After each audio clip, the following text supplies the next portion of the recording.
Video that you're about to see was taken by Jack Ross on 16mm film from about 1940 to 1960. The Burnham brothers, Wal, Roy, Stan and Vin, professional fishermen from Bonio Road, Rosebud, and their weekend crews of Jack Ross, Harry Parsons, Jack Bates and Len Godfrey. Unfortunately, not many photos were taken of the area and boats or activities, so this video will leave a lot to your imagination as to what life was about down on the peninsula in those days.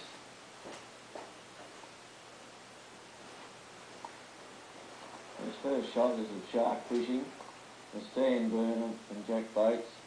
It was a reenactment of catching a shark. Sharks never came up belly up as this one did, as this one's had the body removed. Sharks were caught when they were a nuisance taking the snapper. As sharks in the early days were of no commercial value at all, except livers were taken from them for Nicholas Asprode. But the bodies were usually taken out to sea and just dumped, because no one used to eat quake in those days. The sharks were caught with a fixed line consisting of a 20-litre drum floated out from the boat on about 30 metres of very light rope with a 12 foot or 3 to 4 metres of wire, hose wire, which had a large hook, as we saw in the previous shot, attached to it, was baited with a snapper head. When the shark took the bait, it would take the drum under the water.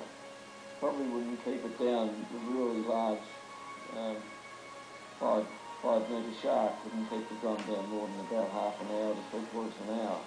When the drum would appear, you would motor up to it, lasso the drum with the anchor rope, and then play the shark until he was tired enough to be able to be brought to the surface. The drum was worked up to the boat, and then it became very dangerous, as if the shark died, the closed wire and the drum would go flying out of the boat. The sharks had to be worked to the surface, so their heads could be lifted just through the water, so they could be stunned with a heavy piece of timber that Jack was wielding before. The sharks couldn't be killed, as they couldn't be taken back to the beach. They had to be stunned enough so they could be towed behind the boat by taking the dogs for a walk on the leg.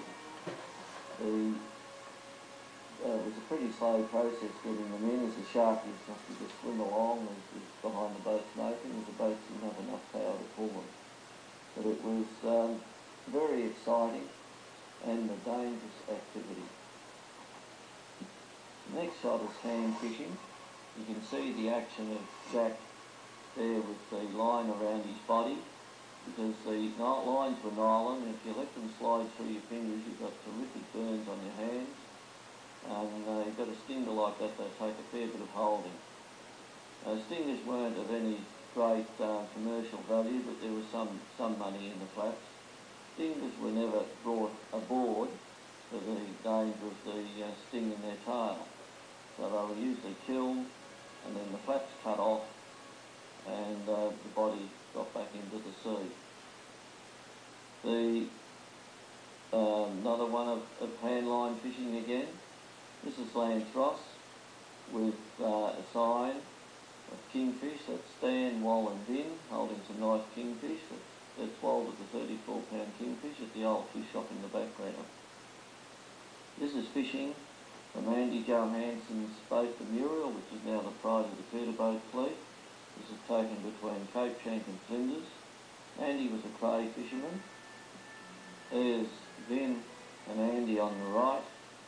Andy used to usually fish on his own. He used to work about 30 cray pots. The boat used to always circle the starboard when they were pulling up the pots, as it never stopped. There's the danger of being washed onto the rocks. You were very close into the cliff. And if there was any sort of swell going, you could easily get washed up. So everything was done while the boat was motoring around very slowly. The pots were pulled up in the centre, and then lowered back in the centre on the starboard side. This is some nice crays. That was probably an average size cray for those days. But it was, the pots were baited with old fish heads, and you could get quite a few octopus out of the cray pots, which the Burnhams used to take back for their long line bait. This shows you how close you used to go into the cliffs. You can see there it was a very calm day. This is a shot of some cootering. Andy never used to do very much cootering. Cooter were caught on about 8 lines. The longest line used to go down to the centre of the starboard side, right down near the bottom, and the shortest line would only be about 2 metres long, which would be on the port side, and the idea was that the lead line would work the fish around in the circle up to the surface where they would really boil the water. It was possible to catch 20 boxes of cooter to 30, well maybe 30 boxes on a good day. It was a very strenuous activity.